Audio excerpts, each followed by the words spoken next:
The views and opinions discussed on this show are of the guests and host.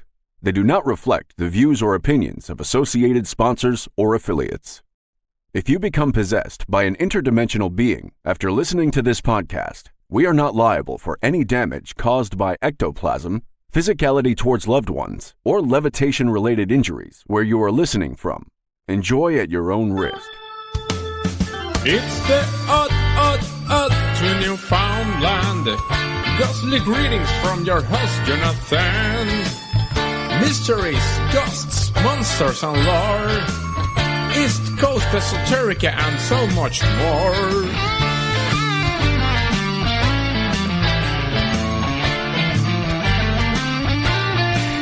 If it's odd to your friend, it's on the Oddtonewfoundland.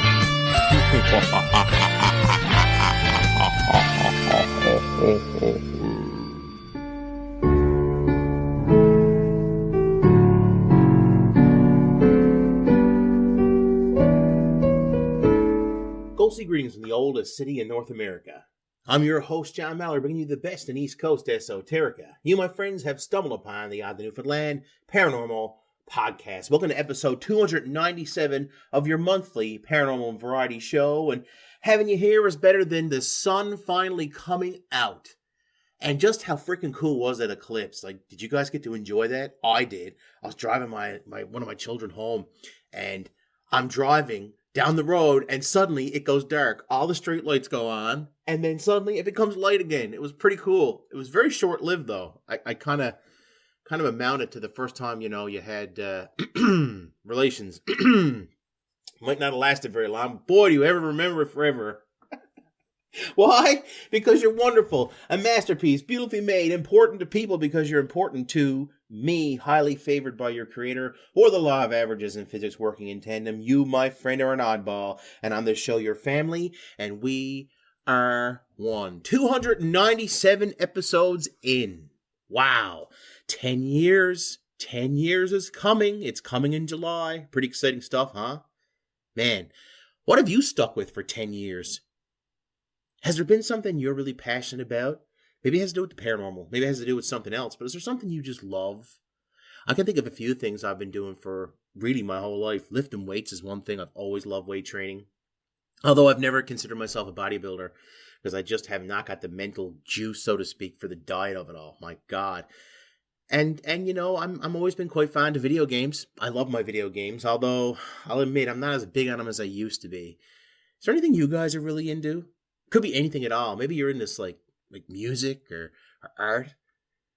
I always kind of wonder what this podcast would fall under. I don't really feel like it's music, and I don't really feel like it's art. I just feel like it's me talking to a bunch of old friends. They just don't talk back to me very often.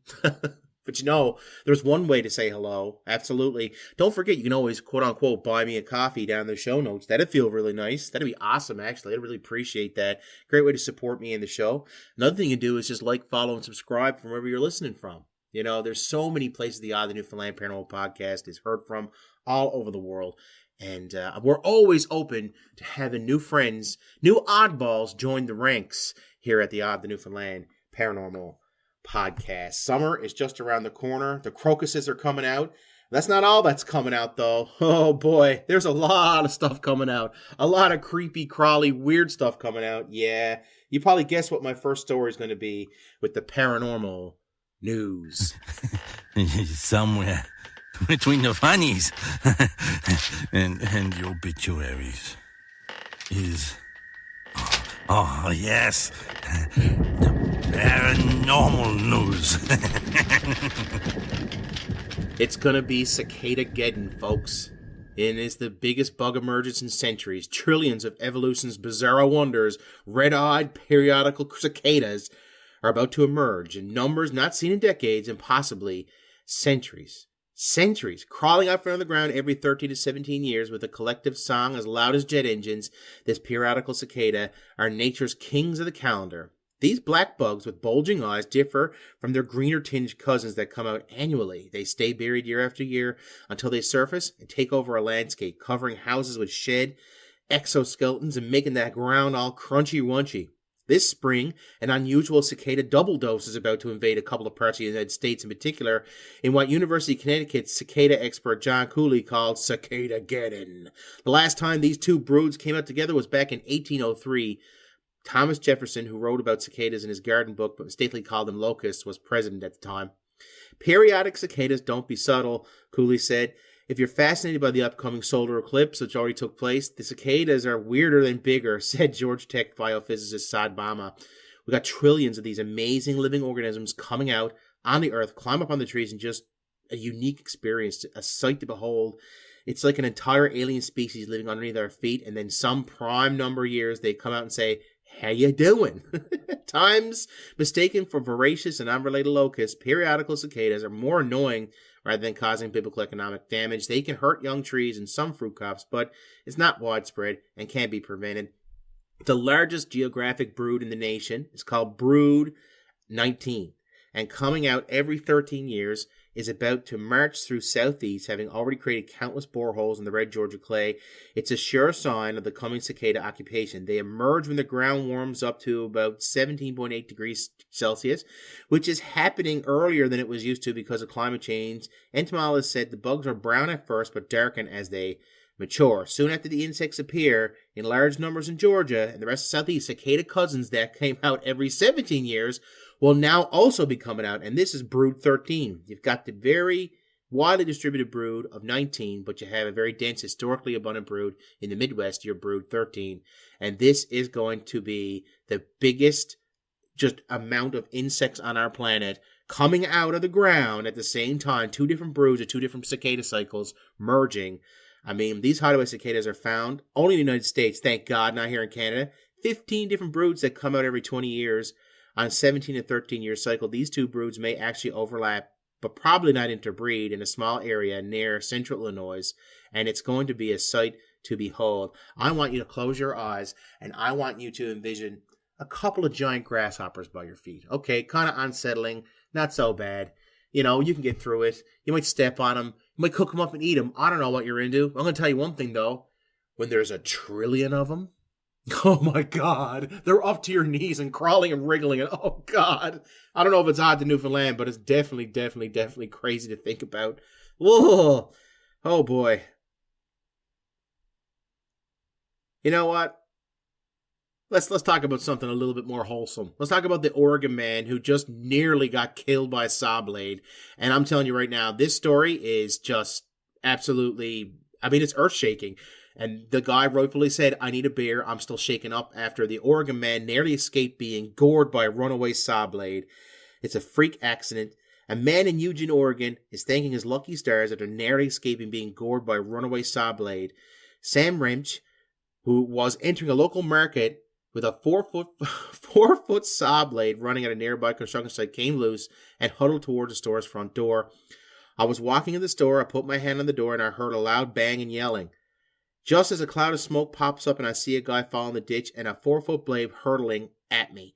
The errant saw blade ended up lodged in the store wall just inches from where he stood. The building felt the impact," store owner Emery Garwal said. "We were standing behind the counter. All I heard was metal rolling down the street.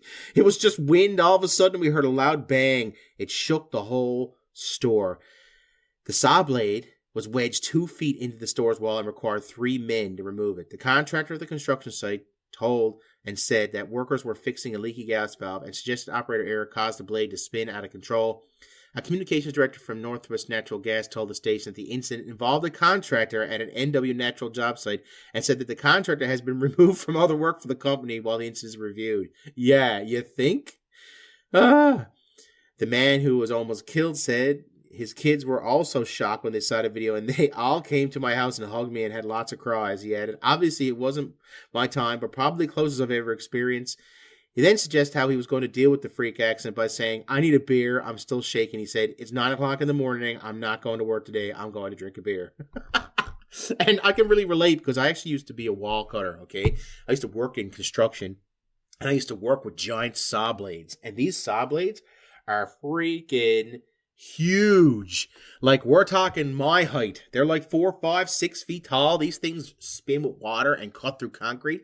Absolutely would chop a man in half if it was even at half speed coming towards you. So that guy really did cheat death. Tell you another thing that's hard to cheat, death. Well, it's kind of hard to cheat death when it's all around you.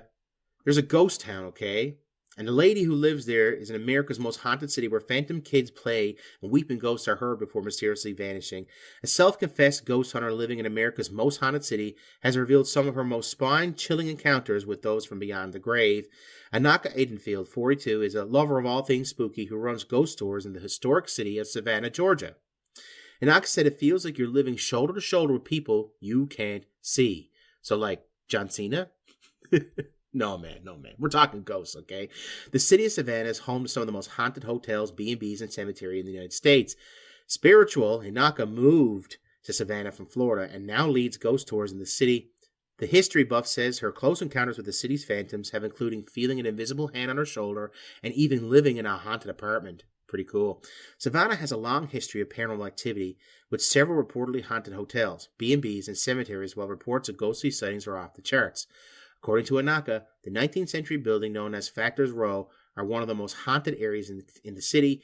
Anaka said to the Sun, when you walk around, you feel like you're shoulder to shoulder with people you can't see. Once my dog Vash stopped to do his crouch and wiggle move while we were there, like he was going to start playing with another dog. There was nothing there. He was playing with a ghost dog. I'm almost certain of it. Another notorious spot for ghost-hungry thrill seekers is the Moon River Brewing Company. Founded in 1821 as a city hotel, the restaurant is today's dines out on its creepy reputation, so to speak, even featuring in a 2009 episode of Ghost Adventures with Zach Baggins. Building owners have maintained the original stone wall basement with the on-change interior, adding to the spot's, well, weighty aura. Visitors have shared TikToks recounting their experience saying hello to its many ghosts, including gambler James Shark, who was shot there in 1832, or the little boy named Toby, rumored to haunt its halls. Enoch said, Moon River is a well-known spot for paranormal investigators for a reason. It's very active with ghosts, and when you step inside, it feels like you're stepping back in time. On one visit with a food blogger friend, Inaka said the manager welcomed them in by telling them all about the woman in white. One night, the manager was upstairs getting something from storage when he heard a woman crying. He thought it was his coworker who was going through a breakup of sore over his shoulder. Oh boy. He started comforting her, saying, girl, you're going to get through this. You're better off without him, etc. And that's not exactly how it wound up. He walked back to where he thought she'd be, and there was no one there. It was the woman in white, heard weeping again. And there's other things too. The grave of Gracie Watson has attracted visitors for over 100 years, and others have reportedly spotted her ghost in the area. Savannah has lots of spooky properties, including the Agatha Christie-style cafe based on the famous crime writer. Anoka spoke seriously and exclusively to the Sun about her chilling encounters with ghosts in the city, and there's no doubt, if you look at some of these pictures, man, they are creepy as hell. Moon River also has a big mirror above his fireplace, and I wanted to take a haunted selfie. It's a joke me and my friends have. I started walking towards the fire to take my picture when suddenly I felt a hand on my chest. I could tell from the pressure a ghost did not want me to go there, so I stepped back and left that part of the room alone. What the heck is wrong with people? Okay, I'm a paranormal investigator. If I'm feeling things grabbing me and telling me to leave, I'm probably going to listen. Why don't people listen? I have no idea. I got halfway down the street outside and felt something behind me. I was so sure someone was there. I thought it was about to get mugged. I turned around and there was nothing there. But I felt the presence. Ghosts are going to get familiar with you. You have to tell them to stay in their spot and not follow you. So I told the spirit to stay right there. And as I walked back to my car, I felt the presence get smaller and smaller. When you walk around, you feel like you're shoulder to shoulder with people you just can't see. Anaka once again mentioned. There's so many sites here that are so very, very haunted. And I really, really feel like it might be time for me to pack my bags and head to Savanah, Georgia, and check out the most haunted city in all of the United States. What do you guys think? You think it fits the bill? But I'm telling you, it's definitely one of the more interesting cities I've ever heard of.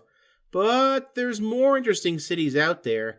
And, every now and then I have a little conversation with you guys about how, pets are pets and wild animals are wild animals. And sometimes we get in our head that we want to help the wild animals because we want to make them their pets, or we got this pet guilt thing. And I'm telling you right now, it doesn't make any sense because sometimes pets become pests. And sometimes wild animals become pests.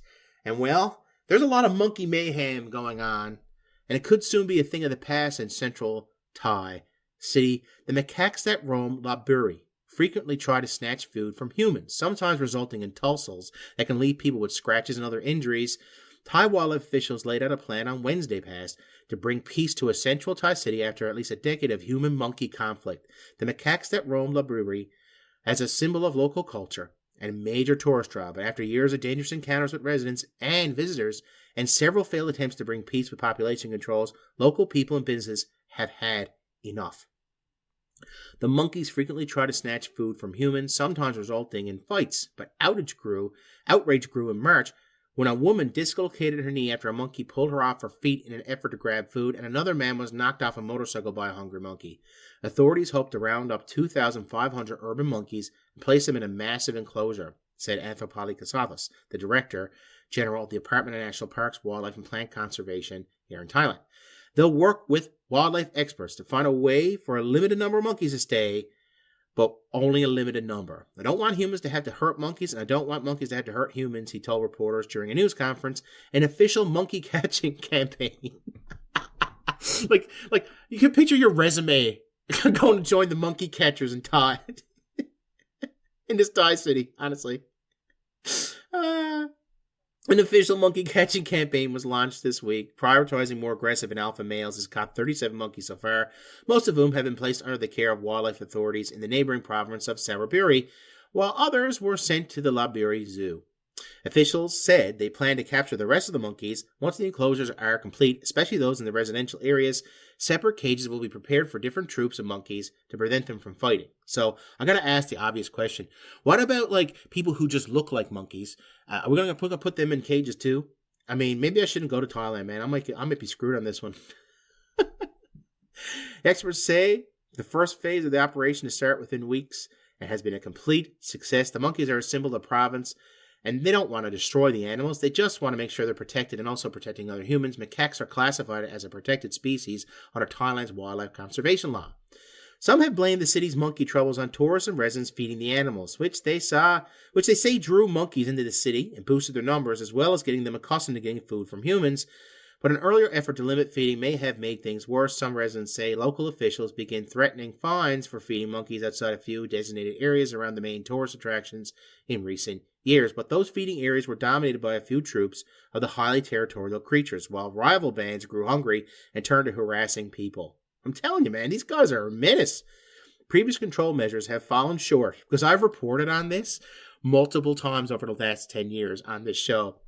In fact, our first year of the Oddtonewfoundland Paranormal podcast actually had me talking about them hunting the monkeys, tranquilizing them, and bringing them out of town only to have them return. Then I also did another article, I think it was 2018, actually, following up on actually a disease outbreak caused by those monkeys that had been contained. It was very similar to rabies, it's a different type. And now, I mean, they're just tormenting people. Now they just seem to be tormenting people, bullying people for the food and stuff. It's kind of sad, really. But anyway, the experts said they were also working in other areas of Thailand that are facing problems with monkeys, such as Kurikan and Pertuburi. He said 52 of the country's 77 provinces report frequent problems with monkeys and have been a known problem for almost 100 years. Guys, who's your monkey? Who's your main monkey? Who's your man? My goodness, did we ever have fun today? We had all kinds of crazy, wild, and woolly stories. I think about those cicadas, and I'm all creeped out. Oh, man. I don't know what I'm able to handle that walking knee-deep in cicadas. Oh, my God. Like, they're giant grasshoppers with beady eyes. I think about that, and I think about just this crazy monkey macaque monkeys, man. Like, what are we supposed to do with all that? Like, can you imagine? Knee deep in bugs and then getting beat up by a macaque for your lunch. I mean, this world's not fit to live in. Make no one ever wants to check out early and head to Savanah, Georgia and haunt the place. I know one thing, though. All these stories have been odd to Newfoundland. Take care, guys. Attention all Podbean, iTunes, Stitcher, and TuneIn radio listeners. The Odd to Newfoundland Paranormal Podcast brings you the best in East Coast esoterica on the first of every month. Together, we can keep it growing by sharing the show on social media, subscribing to the show wherever you may be listening to it from, and by leaving feedback about your favorite episodes. John certainly needs a friend like you to help make his dreams come true, minus the alien abduction dreams. That is not cool at all. The Odd to Newfoundland Paranormal Podcast. Always available, always free, always odd.